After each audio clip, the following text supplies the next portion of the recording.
Defending champions Kolkata Knight Riders इस साल कर नहीं पाए क्वालिफाई। और स्क्वाड बुरा नहीं है, squad there is nothing wrong with the squad, लेकिन रीजंस क्या है? Let's delve into it, let's think about it and let's try and find a solution.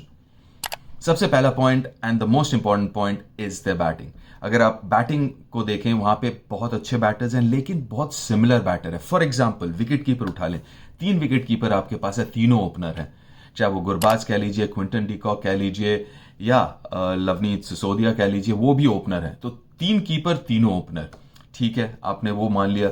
फिर आपके जो बाकी मेन बैटर्स हैं, तो आपके सारे जो हैं या तो ऊपर बैटिंग करते हैं या तो फिनिशर के रूप में खेलते हैं। अगर एग्जाम्पल ले लें, ओपनर्स की बात करते हैं, कितने सारे ओपनर्स हैं? आपका जो भी कीपर खिलाएंगे वो ओपनर है।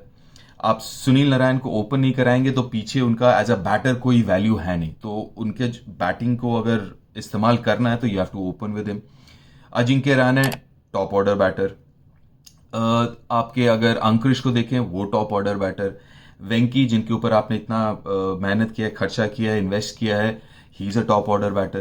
प्लेयर तो सारे अच्छे हैं लेकिन अपने जगह पे अगर नहीं खिलाएंगे तो फिर there is no point, right? आपने अगर प्लेयर को किसी को लिया है क्योंकि वो अच्छा है, क्योंकि वो उस पोजीशन में अच्छा है, तो वो एक चीज है। अगर बाकी के देख लें, चाहे वो रिंकू सिंह कह लीजिए, चाहे रोवमन पाल कह लीजिए, ड्रे रस कह लीजिए, वो सारे फिनिशर्स हैं। रमनदीप, वो फिनिशर्स हैं। तो जो बीच के ओवर्स हैं वो बहुत इंपॉर्टेंट हो जाते हैं। वहां पे कौन खेलेगा केकेआर के लिए? दैट इज द बिग सवाल, that is the big question. क्योंकि घुमा फिरा के देखिए, आपके वो 50-55 रन ही बनते हैं पहले 6 ओवर में। सारे टीम्स आर देयर अबाउट्स, थोड़ा सा ऊपर नीचे होगा, 5 रन 6 रन का ऑन एन एवरेज। एंड में भी आपके पास बहुत अच्छे बल्लेबाज हैं, जैसे ड्रे रस हो गए, रोवमन पाल हो गए, रिंकू सिंह हो गए, तो डेथ भी इशू नहीं है। लेकिन 7 से लेकर 15, जो कि सबसे इंपॉर्टेंट है, क्योंकि सारे अगर आप उठा के देख लें तो टीम्स में अंतर जो है वो बीच के ओवर्स में ही है। बीच के ओवर्स में ऐसे कौन से प्लेयर्स हैं जो खेलने वाले हैं, जो रन बनाने वाले हैं? आप उठा के देख ले। आप चलो, आप जो टॉप टीम्स हैं अभी उनके नाम ले लेते हैं। RCB, Patidar was brilliant. Virat, चलिए वो एंड तक खेलते हैं, डीप खेलते हैं, वो लेके जाते हैं।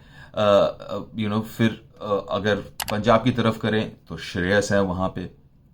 गुजरात टाइटंस खैर इज एन एबरेशन, वो टॉप 3 इज गुड इनफ, लेकिन हमने पिछले मैच में देखा, हालांकि हारे, लेकिन शर्फिन रदरफर्ड ने काम किया वहां पे।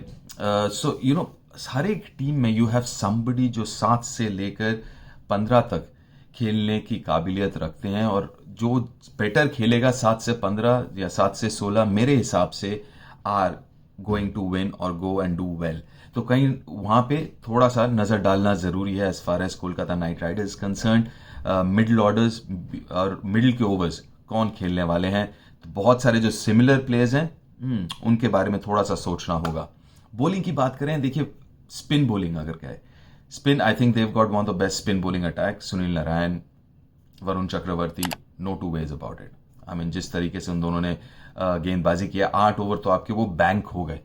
फास्ट बॉलर्स भी अच्छे हैं। थोड़ा सा इस साल थोड़ा सा प्रॉब्लमैटिक बात ये रही कि आनिक नोकिया इंजर्ड रहे, शुरुआत में इंजर्ड रहे। अभी भी पिछले 2-3 मैचेस से शायद वो 100% फिट है, लेकिन शायद वो मैच फिट नहीं है या वो फॉर्म नहीं है, वो कन्विंस कर नहीं पाए हैं। तो उनकी इंजरी भी जो है हेल्प नहीं किया। बाकी हर्षित हो गए या वैभव हो गए, they've bowled well. So I think bowling wise, Ray Russ is also bowling well. तो bowling wise, I think Kolkata doesn't need to worry too much. तो वे फॉरवर्ड क्या है? वे फॉरवर्ड मेरा ये मानना है कि आपको कोई ऐसा जो मिडिल ऑर्डर पे बैट करता हो, प्रॉपर 4 नंबर वाला प्लेयर आपको जाके लेना होगा, चाहे वो छोटे ऑक्शन पे हो, थोड़ा स्काउट्स भेज के। That is the only area. खास करके एक विकेट कीपर अगर हो जो पीछे भी बैटिंग कर पाए। जो आपके अपने पास अभी प्लेयर हैं उनको भी यू कैन डेवलप, लेकिन जैसे अंकुरिश हो गए, क्योंकि वो युवा खिलाड़ी हैं, यंग खिलाड़ी हैं, उनको आप डेवलप कर सकते हो। लेकिन फिर भी मैं कहूंगा, अगर आपने मिडिल ऑर्डर में एक कोई अच्छा प्लेयर ले आए थ्रू ट्रेड, थ्रू छोटा ऑक्शन और whatever, that I think is the whole. और वो होल काफी बड़ा है। और सोचने वाली बात इसलिए नहीं है क्योंकि आपने, जैसे फॉर एग्जाम्पल, एंड आई वेंकी की अगर मैं बात करूं, वेंकटेश अय्यर की, you spend so much of money.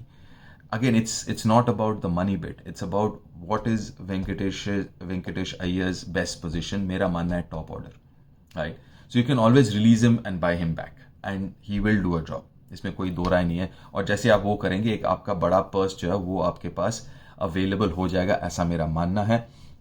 ऐसे कुछ और भी प्लेयर्स हैं।